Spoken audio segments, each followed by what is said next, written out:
Definición. La Guía de Práctica Clínica Mexicana define el aborto como la terminación espontánea o provocada de la gestación, antes de la 20ª semana, contando desde el primer día de la última menstruación normal, o como la expulsión del producto de la gestación con peso menor a 500 gramos. Epidemiología. El aborto espontáneo se presenta en 50 a 70% de los embarazos. La mayoría de estas pérdidas son irreconocibles debido a que suceden antes de que se presente la siguiente menstruación. La mayoría de los abortos espontáneos son tempranos. 80% ocurren en las primeras 12 semanas de gestación y el 20% restante de la semana 12 a la 20. 15 a 20% de los embarazos que se diagnostican clínicamente se pierden en el primer trimestre o a inicios del segundo.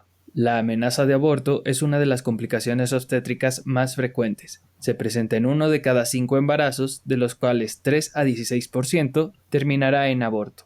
En un embarazo normal, el feto viable de 6 semanas es visualizado por ultrasonido. A esta edad, el riesgo de aborto es aproximadamente de 15 a 30%. Este disminuye 5 a 10% de la semana 7 a la 9 y 5% después de la 9ª semana de gestación. Etiología.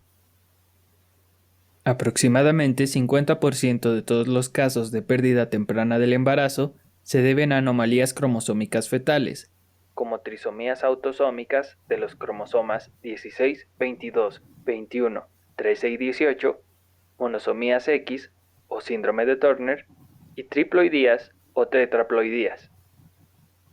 Los factores de riesgo más comunes identificados en las mujeres con pérdida temprana del embarazo son edad materna avanzada y el antecedente de pérdida temprana del embarazo.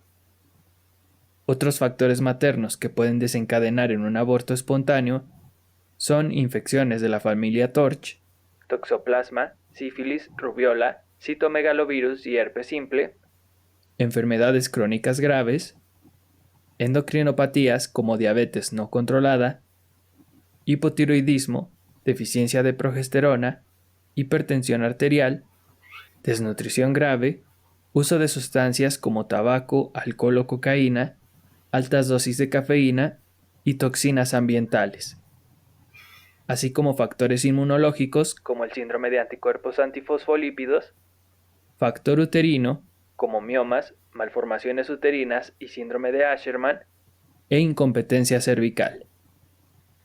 Cuadro clínico. Amenaza de aborto. Presencia de hemorragia genital y o contractilidad uterina sin modificaciones cervicales. Aborto inevitable.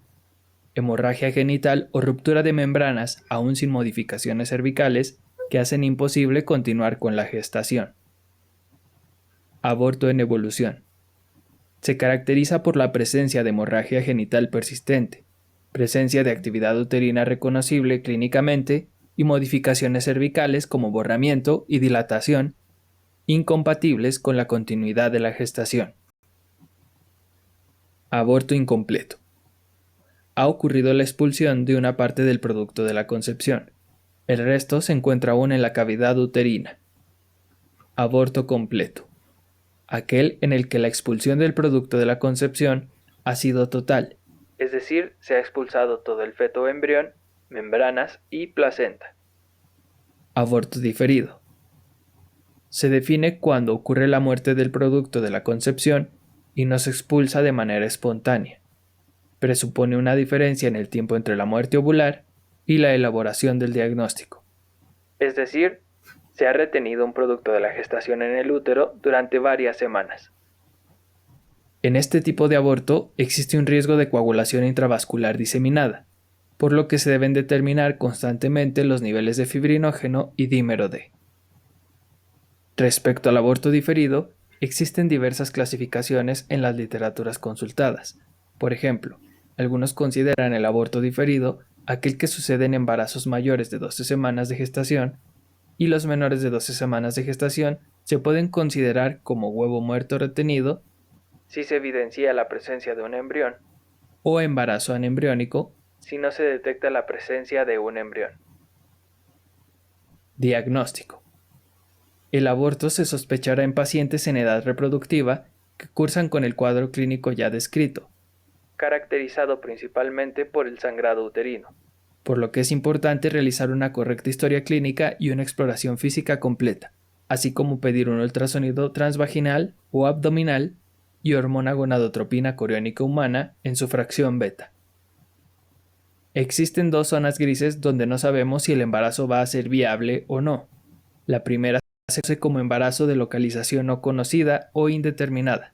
Se caracteriza por no tener signos de embarazo, ni extra ni intrauterinos, por ultrasonido, y una prueba inmunológica de embarazo positiva. La segunda zona gris es el embarazo de viabilidad incierta. En este hay un saco gestacional intrauterino con una medida de menos de 20 milímetros sin embrión. O también puede haber un embrión con una longitud cráneo-caudal menor a 6 milímetros sin actividad cardíaca. Si esto pasa, tenemos que repetir el ultrasonido en una semana para verificar si el embarazo ya tiene viabilidad.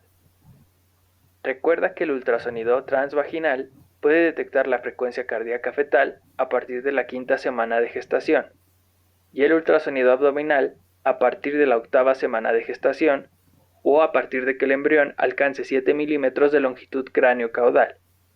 Esto en un embarazo viable. Además del aborto, otras entidades que pueden ocasionar sangrado del primer trimestre son embarazo ectópico y embarazo molar. La causa más frecuente es el aborto espontáneo.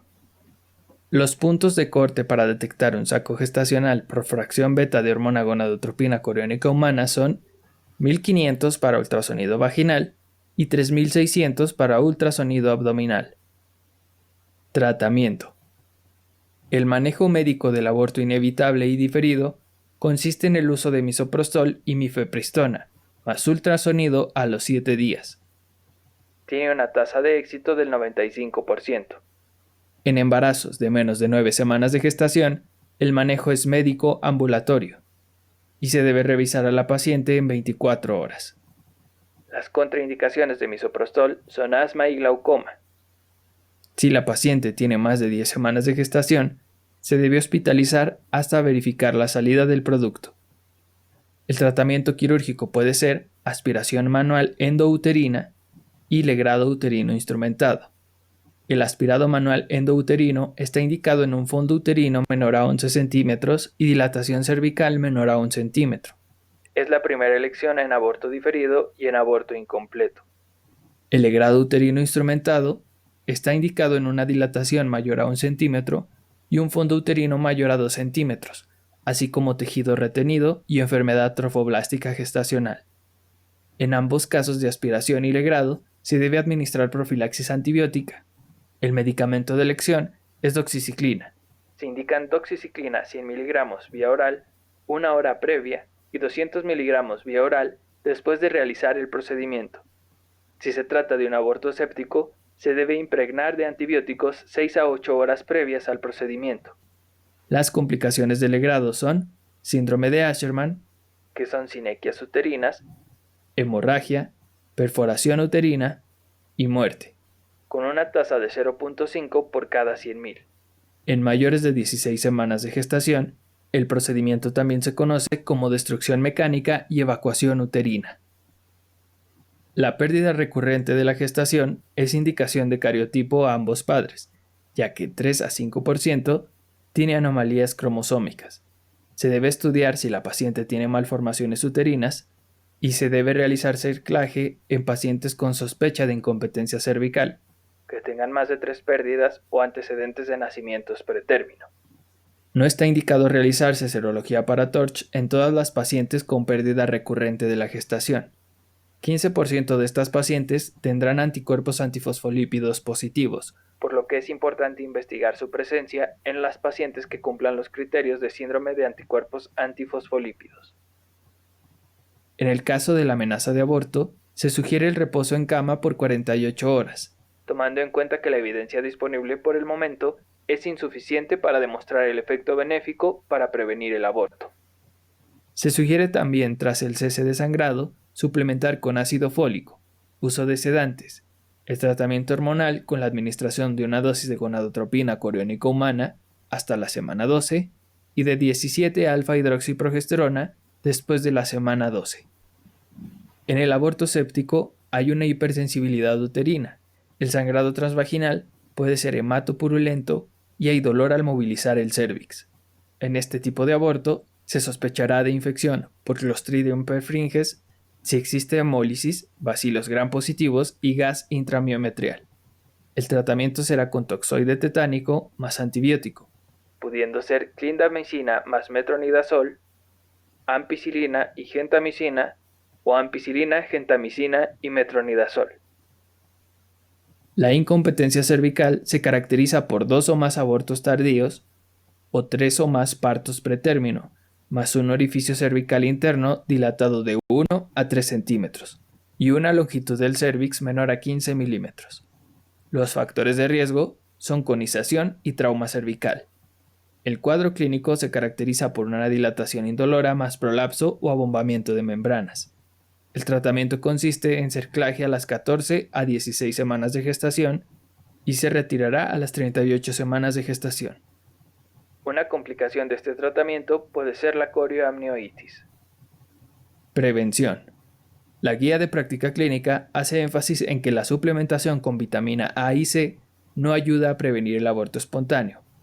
Lo que sí hace la diferencia en prevenir un aborto es el buen control prenatal, para identificar embarazos de alto riesgo.